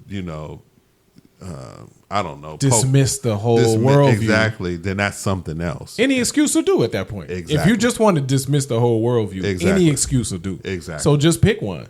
Pick evolution, which is just impossible to be true. Even scientists will tell you it's impossible. It's a 1 in a trillion zeros. They don't even know how many zeros to put on the probability of nothing times nothing making all of this. They say that it would take trillions of years for the universe to pull it off, and then they'll tell you flat out they don't even know how they could start something that would work this well and end up working this well. So I think that's a fair question. Why would God let this? Why would God let that? Those are fair questions. Why would God kill an innocent man? Why would one man's death? Yeah, why would one man's death be good enough for all of our sins? Those are all. Every question is valid. Yep. But are you mature enough to sit down and have a conversation? And let's talk about why. And then you can still walk away not believing, but are you at least a decent enough human to have the conversation? Because I would let anybody explain to me what they believe, and everything I've ever heard sounds nowhere near what we believe. Not even close to cohesive. And cohesive for me is the kicker. What I mean is like let's say if somebody, like Buki, we love football, right? So if somebody brought a game plan to the table, like I'm going to stop throwing the ball ever. I'm not going to throw the ball ever. And you're like, okay, let me hear you out. I'm not going to throw the ball because the averages are we can get a touchdown if we never throw the ball. And you sitting there listening like, I don't know, man. This don't sound like it's taking everything into account. And that's what I mean by cohesive. When somebody brings a different worldview to the table, it never comes close to taking everything into account like Christianity does. And so maybe I come to the table like, nah, man, we gonna never run the ball ever. We gonna throw every play. And then you gonna sit there and say, hey, man, I coached football. Neither one of these plans gonna work. You're not taking everything into account. This is not a cohesive approach to what we talking about. And Christianity is the most cohesive worldview ever brought to the table, ever. It can go to any culture. It can go to any country. It can adapt any culture that's redeemable. It can pull all the redeemable stuff out of it and still, remove all the sinful stuff and work. No other religion seems to be able to pull that off, not even close. So cohesion is what made me believe like, oh no, there's got to be the creator. Because nobody else takes everything into account, like tragedy, chance. Why do the rich people die wicked? Why do some good people die young? Like that don't make sense. The Bible tells you it don't feel good. Who else talks like that? Our Bible says that don't feel good. When a wicked person gets rewarded, we all look at that like that's not cool. How come our book is willing to say that? Nobody else's book even talks like that. Like, man, it's how come the race don't always get won by the fastest person? How come the most skilled person don't always win the Grammy? We all know we hate that. And the Bible's the only book that says that. Like the best singer ain't gonna win the Grammy every time. Be careful. You in a place that's broken. How come nobody else talks like that? That's what I'm gonna say to whoever comes with their questions. You got great questions. Tell me where your book is willing to address how come this little boy got thrown out of his car and didn't survive. And I know what little boy I'm talking about. This is somebody we know. How come that little boy got thrown out the car and didn't survive? Your book ain't gonna be able to explain that. My book does. And like Jay said, my book gonna wrap all that stuff up at the end and make it all make sense in a perfectly brilliant way that we all gonna celebrate. Like, wow, how did you do that? Yep. Nobody else even talk like that. Nope. So I'm like, y'all got to bring something else to the table after I answer my questions. Let me ask you a couple questions. And they all fall short. They all talk about aliens and stuff. Straight weird, but I mean, weird. they can, and they can say, they can say the same thing about, and I get it, but if you dig, there is answers. They might not, suffice, for you, but there is an answer for all of that. So if you really want to know, the Bible actually does answer why people die, why there's tragedy, why is there so much brokenness in the world, mixed with beauty, because you still see this beauty in the planet, but you still see, and not just tragedy at church. Yeah, that's what I'm saying. Yeah. So no, it comes down to but people, their heart and really what they want. But then again, I have to just keep reiterating the fact that it is God who has to intervene and come into your life and show himself, and you just accepting what you see and you roll. And the reality is, some people don't see. We call them unbelievers because you don't believe, but we know you can't believe on your own. You can sit around and I could fill your head full of Bible facts, but the truth is, if God does not intervene and open up. Now the cool part about it is all he says is that you ask, and he don't want to turn nobody away. It doesn't please him anymore to turn people away, especially since he sent provision for you not to have to go. Right. He did stuff for you, set you up, and if you receive it, it's a beautiful thing. If you reject it, it's a negative thing. And I know people, fight against that. But the reality is that you're fighting against your own pride that's in that we're all born with. Yeah. That demands his own way. I'm gonna figure out my own way.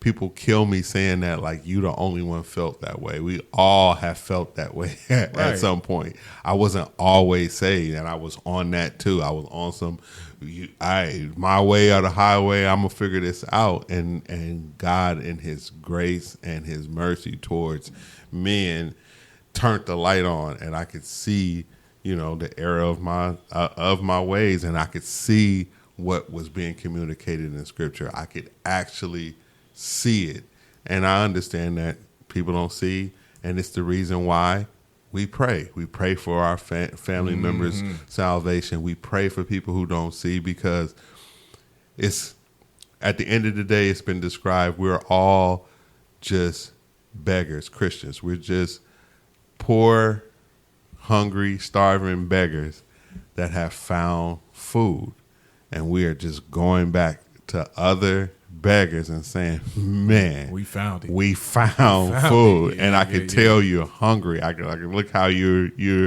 acting. You're very skinny, you malnourished, you're very weak in the spiritual sense, and we found food. That's all. And we are you at some point. So that's why we are not, oh no, we better than you or what have y'all. Was that a decent enough answer, Bookie? I don't know if that was. Oh yeah, that was perfect. Okay. Yeah, I think the people need to hear that. No, I think that was good. We've been good. We were on our best behavior. Best behavior today. This podcast, we are very, very good, gentlemen. I'm very proud of you guys. We did not end with talking about if she ain't got no hand, would we still date her? And if you don't know what we talk about, you either go back to that last pod. If you didn't make it towards the end, you missed one of the funniest moments, because I swear we have never laughed that hard during a podcast in that last episode. At the end. I did have something pop up on my algorithm. What happened? Man, it was some college kids taking shots. One guy had a half an arm. He was dipping it in the salt, and they was sucking it off the half an arm, and then taking a shot. I said, man, it's the best of my algorithm. I have never seen nothing like that in my life. I was like, oh, my algorithm is dead. Yeah, it has enhanced. We have enhanced each other's algorithm. Yeah. But nah, great episode, fellas. I love this talk. It was much needed. It was. But before we get out, there's one thing that we got to do. Really bad toast. It's a really bad toast. And it goes as such. We all fall, but we say don't trip. We all been called, but all stall a bit.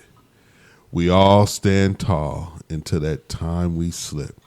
Just admit, without the grace of God, I'm really bad at this.